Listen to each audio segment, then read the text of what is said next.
Pero bueno, voy a resumirles a continuación 175 años de socialismo en 10 palabras. Estoy seguro de que admirarán mi concisión y mi exactitud. Aquí va. La historia del socialismo son burgueses haciéndose pasar por proletarios. Así ha sido desde Marx, un burgués que promovió la lucha de clases contra los burgueses, junto con su compañero Engels, un explotador capitalista con fábrica textil en Manchester. Desde entonces y hasta hoy, la lista de líderes socialistas pertenecientes a la clase social opuesta a la que decían representar ha sido interminable. España, por supuesto, no ha sido una excepción. Sin ir más lejos, el lugar de residencia del señor Sánchez, antes de mudarse a la Moncloa, era el municipio con la renta más alta de toda España, Pozuelo de Alarcón. Vaya. Creo, señora Calviño, que podemos estar de acuerdo en este análisis y, en todo caso, si usted no está de acuerdo, estaré encantado de conocer sus argumentos. Esta contradicción de origen del socialismo es la causa de muchas de sus obsesiones compulsivas.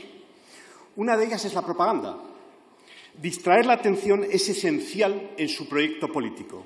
Lo es porque el éxito socialista depende de que la gente les juzgue por lo que dicen y no por lo que hacen o por lo que son. Dicho de otro modo, la propaganda les sirve para que se les juzgue por sus intenciones y no por sus resultados.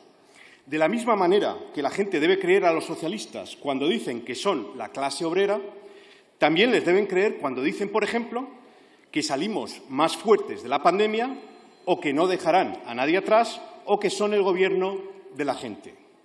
La propaganda no es un instrumento para un gobierno socialista. La propaganda es la esencia de un gobierno socialista. No hay socialismo sin propaganda. Por todo ello, en el momento de encarar una grave crisis económica como es la actual en España, su prioridad, señora ministra, no es enfrentarse a la realidad. Su prioridad es construir una realidad paralela. Hemos pedido esta interpelación para enfrentarle a la realidad económica que usted se niega a admitir. Peor aún, a esa realidad que usted se esfuerza en reemplazar, propaganda mediante, en la conciencia de los españoles. Por ello, no le voy a hablar de gente, así en abstracto. En el proceso de podemización acelerado que está sufriendo el PSOE, le han copiado a Unidas Podemos la identificación con la gente. El inconveniente de hablar de la gente es que se olvidan de las personas. La gente es abstracta, las personas son concretas. A la gente se le habla en mítines. A las personas se les habla mirándole a los ojos. Yo le pido, señora ministra, que en esta interpelación se olvide de la gente y piense en las personas, que hable a las personas, que tenga en cuenta las dificultades de las personas. Le ruego, por ejemplo, que responda a una familia con 2 hijos pequeños que acaba de enfrentarse a los gastos de la vuelta al cole. Esos gastos han subido un 10% con respecto al año pasado. Son 600 euros por niño, 1.200 euros en total para esa familia. ¿Qué ha sabido esa familia de su presidente del Gobierno? Que se quitaba la corbata para ahorrar. Piense también en un jubilado. El pensionista medio en España es mileurista. El precio de su cesta de la compra ha subido un 15% en el último año. Y algunos productos básicos han subido mucho más.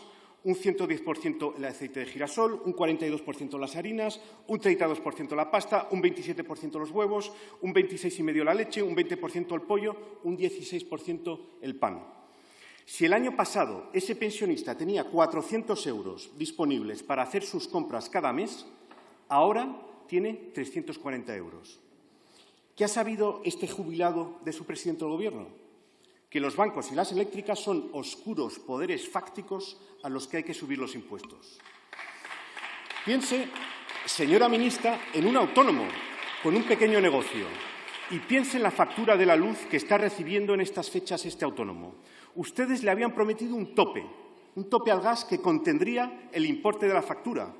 Ahora, con lo que se encuentra este autónomo, es con una línea en la factura que, bajo la rúbrica de Mecanismo de Ajuste Real Decreto 10/2022, le añade un 50% o más al importe a pagar.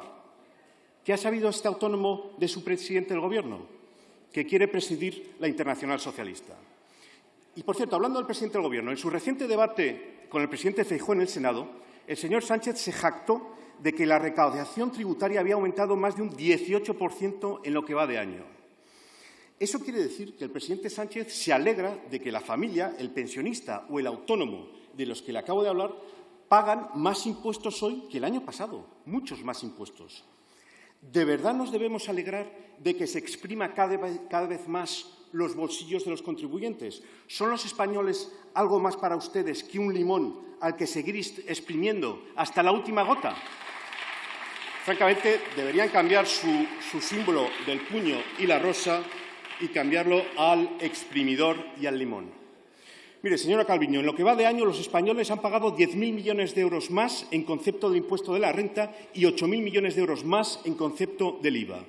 Y esto lo han hecho mientras su poder adquisitivo caía más de un 10% por culpa de la inflación.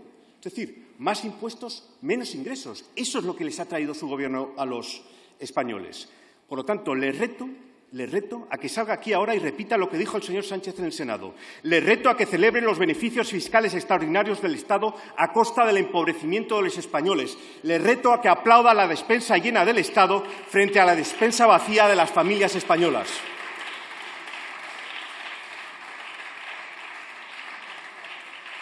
Pero volvamos a su obsesión con la construcción de realidades paralelas, señora Calviño. Otro ejemplo de ello han sido sus previsiones económicas.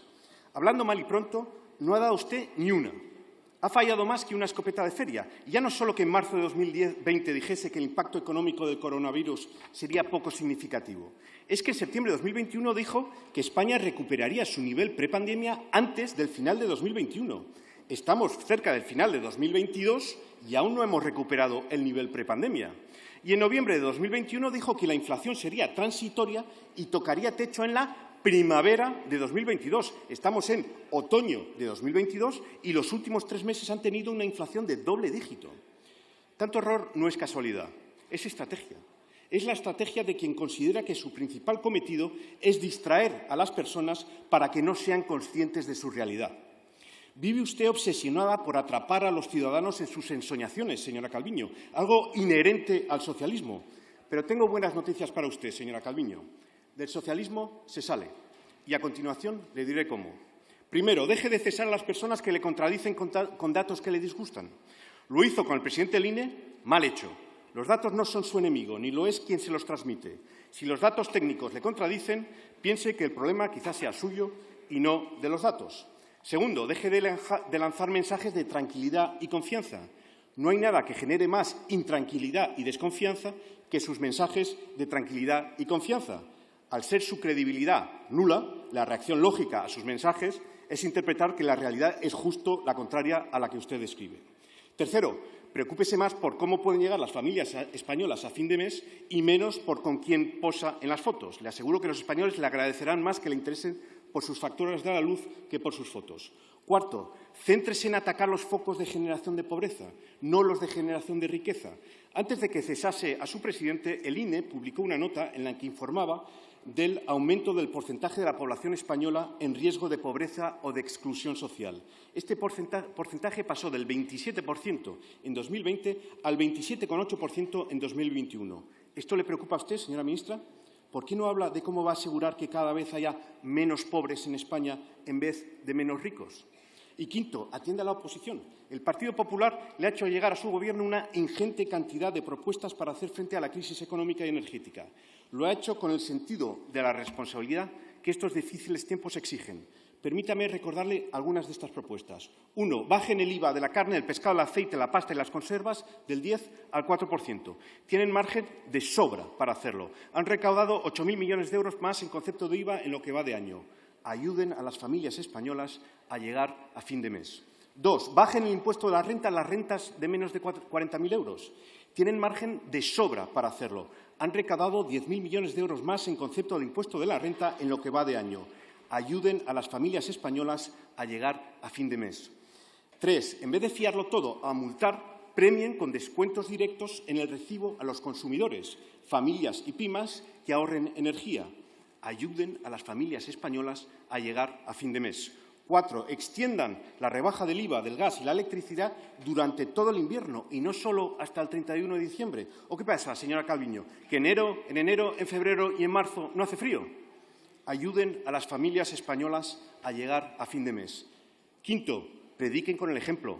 Hagan en el Gobierno los sacrificios que les exigen a los españoles. Reduzcan el número de ministerios, de altos cargos y de asesores. Reduzcan el gasto en propaganda, que alcanza este año la cifra récord de 158 millones de euros.